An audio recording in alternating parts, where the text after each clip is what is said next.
And this is the highlights from the start. It was Andrea Palmer straight out into the lead, and the battle behind him was hopefully Glauco Solieri getting through. Brilliant manoeuvre from round the outside with the Porsche in front of Capelli and Del Castello. But it wasn't too long before Andrea Palmer started to rip away from the field. And down in the Cup class battle, there was Baccani, Bernasconi and Passuti all battling, trying to get through.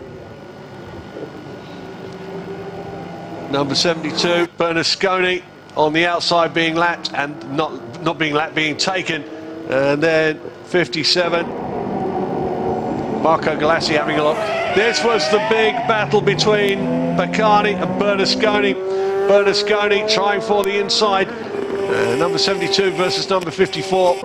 Didn't quite work there, whereas Andrea Palmer went off. And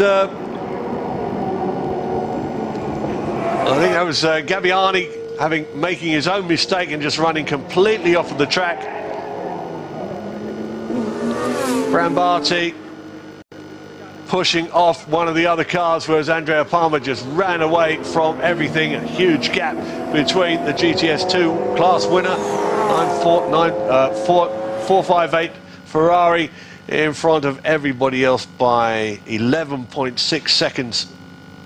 So from the start of the race, same order as they went in race one, Andrea Palmer next to Ivan Capelli, and Capelli definitely having a go on this, as well as Francesco Linossi, who took over from Pellegrinelli in the 430 for the black team. But it was definitely Glauco Solieri who thought he had some grip, and then he found out he didn't have any of it. Lost 2 points to Francesco Linossi and Roberto Benedetti in short order, and that was almost his race done. Francesco Linossi and Roberto Benedetti had their own battle going on, and that was won by Roberto Benedetti. Linossi has to explain herself to the stewards a little bit later on, because she just tagged Benedetti up the back while the Cup class cars were in their own battle right at the back.